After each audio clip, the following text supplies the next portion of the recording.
para pecinta suyanto.id, kita ketemu lagi. Mudah-mudahan semuanya dalam keadaan sehat.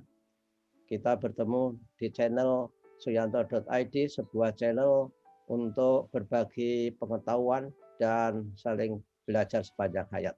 Malam ini kita ketemu dengan pakar kita lagi, Profesor Dr. Suarsih Madya, dan kali ini pertemuan terakhir untuk seri penelitian tindakan kelas.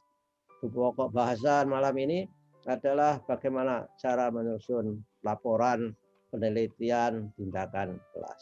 Bu Warsih, Assalamualaikum. Waalaikumsalam warahmatullahi wabarakatuh. Apa kabar Bu Warsih? Baik, alhamdulillah ini sehat-sehat Pak, karena nggak pernah pergi, takut pergi nih. Ya, jangan menjaga kesehatan gitu ya. Karena COVID-nya semakin merajalela. Ya, kampungku ada yang kena ya Pak. Ya, kita sehat. Bu, ini terakhir untuk berbicara terkait penelitian tindakan kelas. Ya. Dan kalau terakhir kan harus dilaporkan, Bu.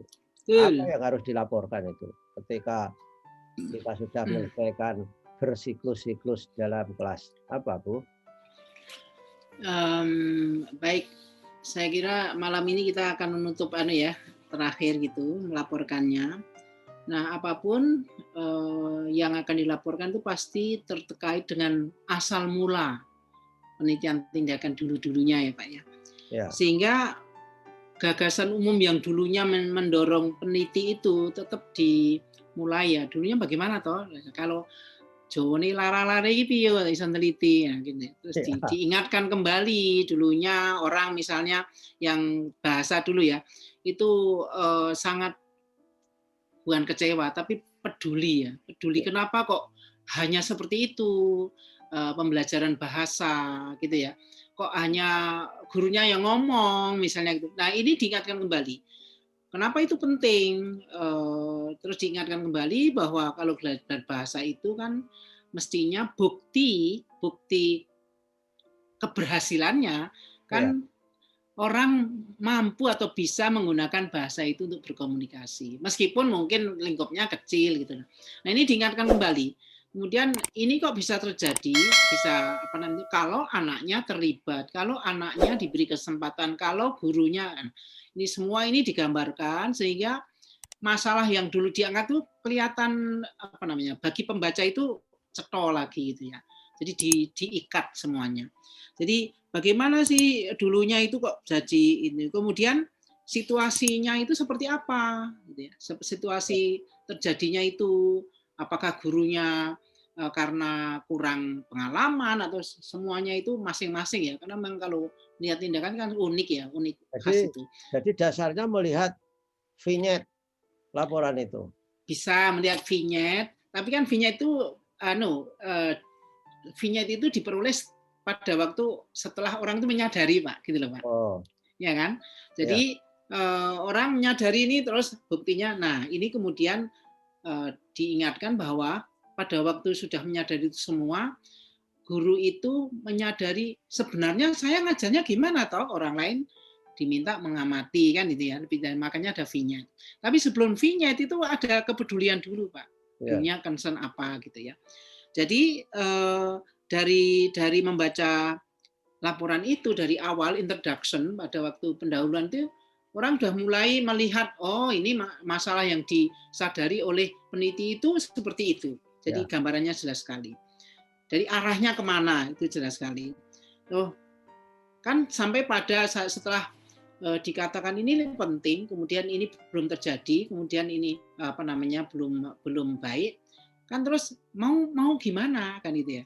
Ada, nah tindakan-tindakan itu dirangkum dulu. Ada ini, sehingga namanya pendahuluan yang awal itu kan terus memberi gambaran secara umum Pak pada waktu ini detailnya di belakang.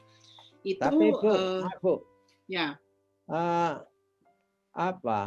Komponen laporannya itu loh, apa saja sih? Apakah misalkan saja seperti termasuk format dalam seperti pedoman dalam skripsi, dalam tesis, dalam disertasi. Misalnya ketika kita melaporkan itu harus memuat misalkan saja datanya, kemudian analisis datanya, kemudian setelah dianalisis, kemudian mungkin Ini yang anunya komponennya dulu ya. Oke. Ya, komponennya biar punya fotonya. Oke. Pendahuluan, kemudian kan ada tinjauan pustaka sama. Ya. Nah, kemudian baru metode, kemudian ada ini sama kalau itu findingnya gimana, itu sama isinya itu. Tapi pada waktu introduction kan beda toh Pak. Kalau pada waktu pendahuluan itu misalnya orang eksperimen itu kan dia akan menyoroti kurangnya teori itu kan gitu ya. Kalau ini yang disoroti itu memang apa yang di kelas itu belum seperti yang diinginkan dari segi tindakannya, dari segi prakteknya, dari segi itu gitu. Nah, dari laporan itu yang pendahuluan itu sudah memberi gambaran ada masalah apa, tindakannya seperti apa, tapi masih umum sekali kan itu. Jadi mesti pertanyaannya bagaimana suasana atau pembelajaran itu ditingkatkan supaya anak aktif misalnya. Ini kan masih umum sekali. Nah, supaya pembaca itu curious loh, mau diapakan nih gitu. Nah, baru disebutkan nggak mungkin seorang peneliti tanpa membaca buku-buku teori. Nah, buku teorinya untuk menuntun nanti mau bagaimana, yang diamati apa, yang ditindaki apa, kemudian dan sebagainya itu tetap Pak itu teori yang diacu tetap dilaporkan, tapi memang tidak ditumpuk-tumpuk Pak. Kalau mungkin waktu dulu belum disusun secara rapi, nah itu sudah dirapikan. Kalau memang ada berapa teori, mana yang akan dipakai, mengapa, itu tetap diinikan. Nah, metode juga sama, metode itu bukan berteori. Nah, ini yang sering salah ya kan. Metode terus teorinya yang dikatakan. Ya, saya jaga juga itu anak-anak kita yang sudah S3, S2 dalam metode penelitian itu, Bu. Sampling menurut siapa loh? Mau sampling aja kok. Kenapa harus menurut siapa? Itu saya kira dia terbayangi supaya memperbanyak daftar pustaka aja itu. Kenapa? Sebenarnya boleh Pak, tapi tidak berteori itu loh Pak. Misalnya begini, saya akan mengambil satu bukan desain. Ini bahwa penelitian ini akan tindakan itu apa, dan terus apa yang saya lakukan itu dalam kurung boleh aja kan gitu. Tapi tidak yang saya bilang tapi apa? Kan justru jangan berteori, tapi kan justru harus mempraktekkan apa menggunakan itu. Iya, betul. Setelah mendeskripsikan apa yang dilakukan, itu mengapa kok dilakukan itu betul. Pilihan-pilihan yang itu harus. Jadi di dalam metode itu yang penting peneliti itu dengan jujur mengatakan tadi transparan itu apa yang dilakukan. Nah, pada waktu kita kan ingat validitas demokrasi ya Pak. Pada waktu awal itu sudah dilaporkan bahwa mengidentifikasi masalah pun sudah berdiskusi dengan teman, dengan ini itu dilaporkan semua Pak. Jadi jangan sampai terus seolah-olah meneliti ini sendiri. Meskipun kadang-kadang mahasiswa kalau yang saya ini itu sudah lakukan ya betul, tapi belum dilaporkan itu ya. Nah ini kelemahan-kelemahan seperti ini saya kira kalau tidak latihan ya lupa lagi. Tapi yang metode tadi sangat rawan Pak, itu hanya berteori gitu loh, kemudian tidak diinginkan. Data-datanya bagaimana itu, kemudian kalau misalnya data Pak, itu yang sering saya lihat dia mengatakan mengumpulkan data dengan observasi dengan itu. Dibilang yang mau dicari itu data apa, dideskripsikan karena datanya seperti itu, maka dikumpulkannya dengan teknik apa gitu. Oh itu harus diinikan. Jadi pada waktu tidak sekedar mengatakan begini tapi nggak jelas. Nah kalau ingin melihat atau menyajikan proses pembelajaran di kelas, nggak mungkin itu kuesioner toh Pak, gitu loh. Jadi itu dia bilang, loh tapi kan gurunya bisa ditanya. Iya betul, tapi itu kalau hanya tanya yang namanya bukan data yang asli. Nah ini data yang seperti apa dideskripsikan, kemudian pembaca itu bisa melihat mengapa datanya itu proses, mestinya observasi. Kalau datanya itu persepsi, bisa juga wawancara, bisa juga ini. Jangan sama. Dan ada yang lucu, ya bukan lucu sih, yang ditanya itu gurunya itu buat kuesioner Pak. Nah, Nah, guru satu buat questionnaire, nggak questionnaire, ya apa? Iya ya. Jadi kalau memang banyak lah silakan questionnaire. Jadi hal-hal seperti ini menurut saya sih logis, tapi ternyata ya masih salah juga gitu ya. Ya. Jadi itu yang menjadi catatan ya. Ya. Jangan sampai ngirit kata tapi terus tidak ini. Ya. Dan yang saya kadang-kadang menjengkelkan itu ketika di bagian metodologi peneliti itu mahasiswa kita itu mengatakan metodenya langkahnya ini dalam kurung apa misalnya Borg. Jadi Borg itu seolah-olah menulis buku untuk penelitian dia gitu. Konteksnya. Jadi padahal dia nulis buku itu kan untuk generik, untuk normatif. Jadi harus diadaptasi ya di dalam itu.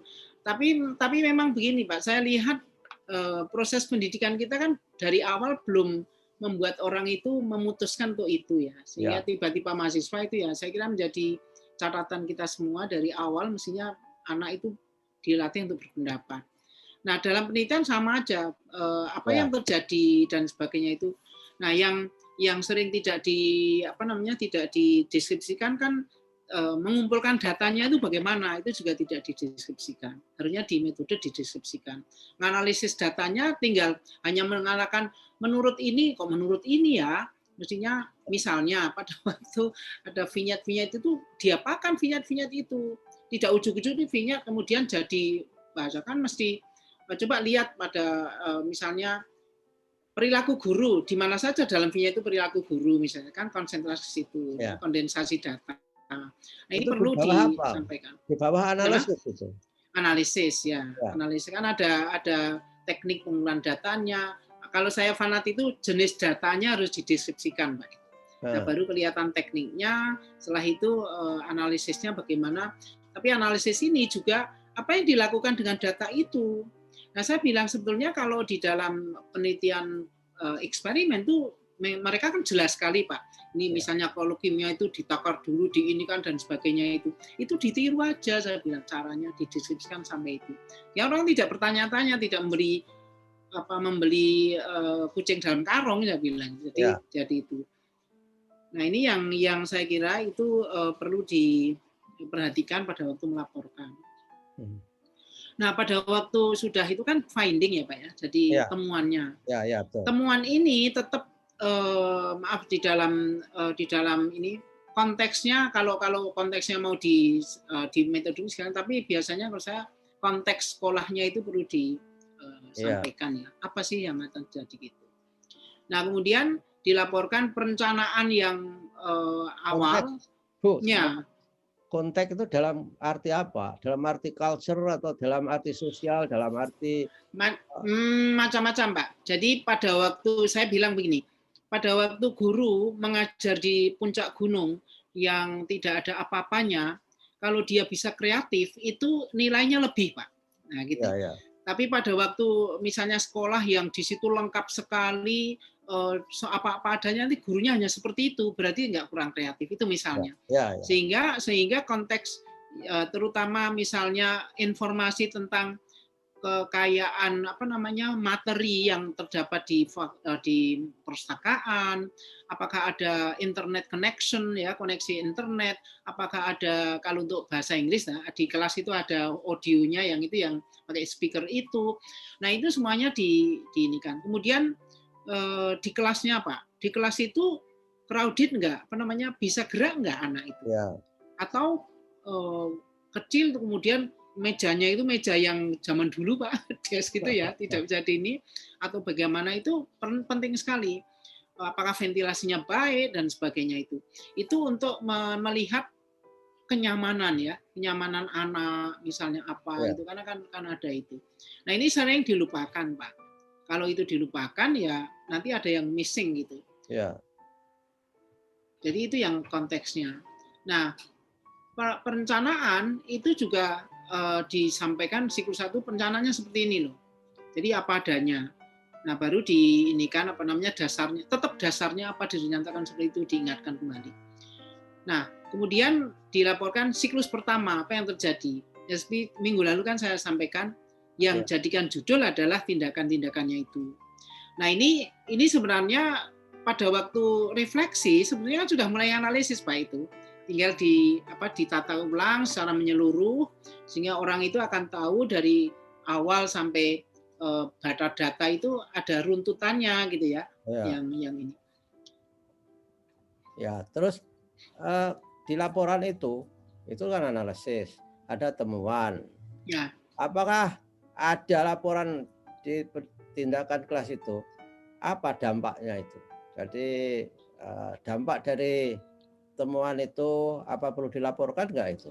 Jadi begini Pak, yang tindakan dari awal kan memang tindakan itu diteliti ya dampaknya.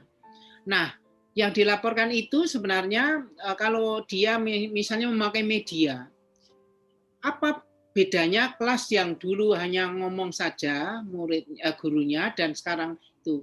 Nah, tentu kalau dikejar bedanya signifikansinya itu nggak akan ketemu ya. Tetapi misalnya murid mulai mereaksi dari awal tuh ini ceruet misalnya gitu ya, gambarnya bagus, kemudian dia itu dilaporkan gitu ya. Nah, tapi kadang-kadang hanya gambarnya, terus bahasa Inggrisnya enggak, itu juga ada Pak. Jadi tetap apa? Jadi ini terus anaknya struggle, aduh ternyata hanya gambar tok, dia enggak ini. Jadi awal-awal itu yang mahasiswa saya itu betul-betul kayak berjuang kayak melawan COVID aja.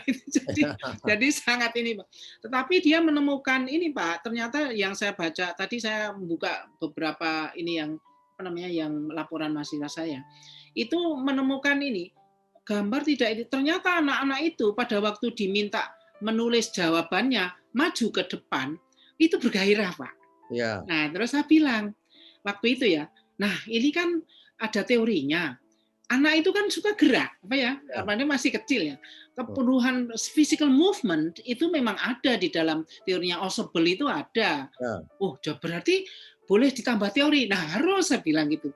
Jadi pada waktu melaporkan, memaknai Pak, itu menemukan sesuatu yang dulunya nggak terpikir. Terus ini sebenarnya ada teorinya. Kita boleh mengacu lagi bahwa ini sebenarnya sesuai dengan teorinya. Misalnya kognitifnya Ausubel itu ada yang movement secara otak di dalam mental kita dan ada yang fisik. Itu menjadi bergairah dan gurunya itu terkejut Pak. Guru asli kolaboratornya dan mahasiswa saya itu. Terus dia bilang gini, kamu loh itu tadi saya nggak ngira, saya nggak pernah terpikir ya sebelumnya kok jadi anak-anak bergairah sekali. Terus ditanya kan Pak, anak-anak gimana, senang nggak? Senang Bu, soalnya disuruh gerak. Kita senang nggak duduk terus. Nah ketahuan. Nah di situ itu menjadi temuan yang dulu nggak direncanakan loh Pak ini. Temuan yang ini. Nah itu ternyata kegairahannya itu timbul pada waktu anak bergerak. Nah hal-hal seperti ini dilaporkan. Dan melaporkannya bisa dikomentari, bisa dikaitkan dengan teori lain, atau kadang-kadang dia terus ada satu mahasiswa itu yang terus cari penelitian lain, ternyata sudah pernah ada gitu ya, bahwa anak yang diberi kesempatan bergerak itu lebih termotivasi, terutama anak kecil Pak. Terus saya bilang, loh moving class itu dulu kan ditemukan karena itu, saya bilang. Di luar negeri kan itu dulu anak kalau duduk terus kan gitu ya. Jadinya melebar, kadang-kadang laporannya itu yang dulunya teorinya itu hanya berapa, terus ditambah-tambah itu salah satu ininya. Ada implikasi nggak? Implikasi dari temuan. Jadi kalau implikasi itu kan begini, pada waktu sudah dimaknai, kemudian kan ketahuan bahwa ternyata misal tadi ya Pak ya, temuannya anak bergairah pada waktu dia diminta menulis jawabannya di depan dan kemudian mengucapkan itu, jadi dia ini.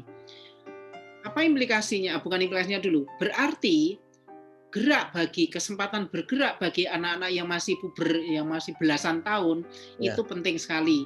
Dan itu menurut teorinya memang penting. Nah, implikasinya apa? Nah, implikasinya berarti setiap guru yang memang mengajar setiap misalnya umur segitu, jangan sampai tidak memberi kesempatan gerak. Artinya gerak itu tidak terus kayak gerak badan, tidak ya, yang sesuai lah. orang misalnya tidak hanya bahasa Inggris, baik orang yang IPS kan begitu juga kan. IPS kalau ada cooperative learning, misalnya ada belajar berkelompok, itu supaya gerak gimana? Membentuk kelompoknya jangan yang deket-deket misalnya gitu. Jadi sebenarnya satu temuan itu bisa merembet ke inovasi yang lain gitu. Nah ini menariknya penelitian tindakan kan itu melebar kemana-mana, bukan kemana tapi memang itu. Dan guru yang tadi, yang terkejut tadi juga menjadi ini, wah saya berarti sekarang sudah ketemu apa istilahnya dia. Selama ini saya itu hanya sebel gimana caranya gedek gitu ya. Oh ternyata itu menemukan itu berikutnya dia terus lebih pintar juga ininya. Nah itu yang kita dulu pernah diskusikan bahwa kalau guru yang terbuka itu juga akan terbuka untuk belajar gitu ya. Jadi tidak seperti itu. Lalu kesimpulan saran, ya kan tinggal terakhir itu. Kesimpulan harus mengacu pada masalah penelitian atau ya, pada betul. situs atau Tapi apa? sebelumnya Mbak, sebelum pentimbulan pada waktu melaporkan itu juga validitas dilaporkan. Ya. Nah, misalnya bagaimana validitas dijaga? Dia mengatakan validitas demokratis gitu ya. Dia katakan yang dilakukan untuk menjaga ini adalah tidak statement hanya gini Pak, saya dan kolaborator itu tok gitu ya nggak ngerti apa misalnya. Ada bukti. Ya. Tidak hanya itu, justru yang dilaporkan itu waktu berbeda. Kalau Pak Yanto kolaborator saya, terus pada waktu awal penjelasan bilang, oh itu bukan masalah Bu, kita tengkar, bukan tengkar, berbeda pendapat. Tapi oke, kalau gitu kita cari teorinya nih. Lalu akhirnya lama-lama kan lama-lama seperti ini saling mendekat dan ketemu ya. Oh kalau begitu iya ya. Nah proses inilah Pak yang menarik sebenarnya itu. Proses demokrasi ini kemudian mencapai kesepakatan yang dulunya itu perbedaan itu harus dilaporkan semua. Itulah sebenarnya ini yang kadang-kadang dilupakan orang. Bagaimana proses itu dijaga? Misalnya dengan melihat rencananya tanpa kaku gitu ya. Terus apakah pernah ada tergoda gitu ya? Ya, kalau ada dilaporkan ini sebelumnya, tetapi terus diingatkan sama kolaborator bahwa loh, yang ini kan tadi ke situ kenapa harus karena tertarik ya. Nah, ini sebenarnya laporannya malah bagus, Pak. Bahwa dia menjaga proses itu menuju hasil gitu kan. Nah, hasilnya itu juga bagaimana menuju hasil. Nah, kalau dulu itu ingin meningkatkan keterlibatan siswa dan produksi bahasa Inggris siswa, itu dipegang, Pak, bahwa yang itu harus diberi porsi laporannya. Benarkah meningkat keterlibatannya? Dalam bentuk apa keterlibatannya? Bagaimana mengatakan peningkatannya? Apakah jumlah anak? Kalau produksi bahasa Inggris, apakah jumlah kata? Apakah setelah jumlah kata kalimat-kalimat berbeda-beda atau banyak sekali ini tapi hanya ngulang-ngulang? Nah itu semuanya detail. Itu dari hasil. Kemudian pada yang lain katalitik misalnya ada guru menemukan terus seperti yang tadi itu kan menemukan sebelumnya Pak, menemukan berarti gerak itu mereka itu mengapresiasi ya, itu temuan. Berarti dia bisa melihat masalah baru di dalam itu, diletakkan dalam perspektif baru, ternyata sesuatu yang dulunya tidak dipikirkan jadi itu. Jadi pada waktu validitas itu agak uraiannya itu harus jelas gitu ya. Nah pada waktu dialogis ya dia laporkannya misalnya seminar dengan teman-temannya mahasiswa, tapi tidak cukup seminar lah di dalam seminar itu di-challenge apa gitu ya, ditanya apa oleh bukan. Kalau Pak Yanto ikut seminar saya hasil, penjenengan challenge saya enggak gitu loh. Misalnya, Bu, apakah benar itu? Kelihatannya kok misalnya penjenengan kok saya kok enggak melihat bukti yang cukup ya untuk meyakinkan saya gitu ya. Nah, terus saya ternyata maaf, itu sebenarnya ada tapi belum dilaporkan. Nah, sehingga pada waktu ada menjaga dialogis itu dilaporkan bahwa dulunya itu tidak terlalu terpikir, kemudian dikritisi sama peserta seminar itu menjadi enrich, menjadi lebih kaya deskripsinya, menjadi rasional, lebih tampak gitu. Jadi Jadi lebih bagus itunya. Ya. Jadi validitasnya itu kalau dalam kualitatif ini mungkin seperti member check. Jadi harus dicek kepada orang sumber data atau siapa saja ahlinya dan sebagainya. Setelah itu lalu nyimpul gimana? Jadi bukan nyimpul, Pak. Yang sebelum nyimpul itu kan diskusi dulu ya.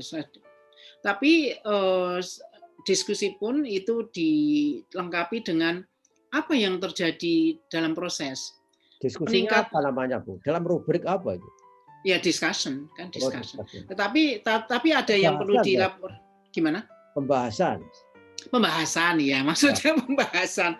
Tapi ada yang harus dilaporkan nih, apa yang terjadi pada peneliti juga, Pak. Itu change perubahan yang terjadi satu dalam perilaku siswanya, perilaku belajar siswanya. Itu bisa didiskusikan macam-macam ya. Kemudian apa yang terjadi di situasi kelasnya itu, lebih hidupkah, lebih dinamiskah, lebih apa dan sebagainya. Time on task-nya itu kalau jam dulu ya, itu dideskripsikan. Nah, yang paling penting itu apa yang berubah dalam diri peneliti gitu. Pemahamannya tentang belajar bahasa misalnya, atau IPS silahkan aja, atau matematik silahkan, itu pemahaman dia sendiri itu meningkat dalam hal apa. Benar pemahaman dia sendiri pada dirinya sendiri, oh ternyata saya itu tidak terlalu sabar ya misalnya, saya itu perlu apa, itu semuanya didiskusikan. Jadi setelah diskusi itu ada nah terus menyimpulkannya kan lebih lebih menutup gitu ya. Nah setelah menyimpulkan sampai seperti tadi, kalau simpulannya seperti itu, ada yang penting, ini berarti 1, 2, 3 itu penting, berarti kan implikasi. Ya kan? Ada yang penting itu. Kemudian setelah implikasinya itu 1, 2, 3 penting, 1, 2, 3 ini, 1, 2, 3 harus dihindari, 1, 2, 3 apa. Nah, sekarang apa sarannya dari implikasi itu? Nah, untuk guru-guru untuk apa? Jadi yang perlu diingat jangan sampai caranya teoritis, Pak. Nah, itu bukan ranahnya. Terus apalagi terus ini bisa dilakukan oleh guru-guru lain yang aduh ini piye toh. Jadi kalau tindakan itu betul-betul unik di dalam konteks itu. Nah, sekarang yang sangat menyambut baik memang klubnya ya, itu yang reflective teaching itu, Pak. Yang reflective teaching itu mesti menyarankan orang untuk bertindak, mengamati dan sebagainya. Kemudian yang sekarang ini juga metode pedagogi pasca metode itu sangat mengharapkan guru-guru itu meneliti seperti ini. Jadi sebenarnya kalau akan berubah terus, seorang praktisi loh Pak, itu bukan yang ilmuwan ya, praktisi itu memang sebaiknya melakukan penelitian seperti ini. Jadi Jadi endingnya saya ingin memberi message juga bahwa saran itu jangan normatif. Kalau saran normatif nggak usah meneliti aja juga bisa menyarankan. Sarannya guru kalau ngajar harus sabar. Nah itu enggak inilah. Ya sarannya jangan gandul, itu keluar dari diskusinya pembahasannya tadi toh. Jadi bahasa menterengnya saran itu harus self explain, self contain. Jadi orang membaca itu nggak usah mencari penelitinya, maksudnya apa, harus bisa menjalankan dari membaca saran itu, sehingga harus operasional saya kira. Oke lah, saya kira inilah seri pendidikan tindakan kelas, 8 pertemuan kita sudah menyelesaikan, Bu. Terima kasih, mudah-mudahan ini menjadi bahan renungan dan bahan untuk para mahasiswa kita memahami penelitian tindakan kelas secara lebih baik. Terima kasih atas waktunya Bu Warsi. Kita sama-sama minggu depan dengan tema yang lain. Mungkin itu tadi loh Bu, tema bagaimana bahasa Inggris lolos TOEFL dan IELTS. Sip. Ya, tipsnya bagaimana. Sip. Ya Bu, terima kasih. Nanti Pak Yanto juga cerita tentang dulu bagaimana bahasa Inggris ya. Bisa. Saya itu nggak punya bakat bahasa Inggris. Jadi, bahasa Inggrisnya itu kadang-kadang susah dimengerti, tetapi saya sangat berkeinginan ketika melihat konstruksi bahasa Inggris yang bagus, itu saya sangat bisa menikmati. Luar biasa. Terima kasih Bu. Assalamualaikum Sama-sama. warahmatullahi wabarakatuh. Waalaikumsalam warahmatullahi wabarakatuh. Selamat malam.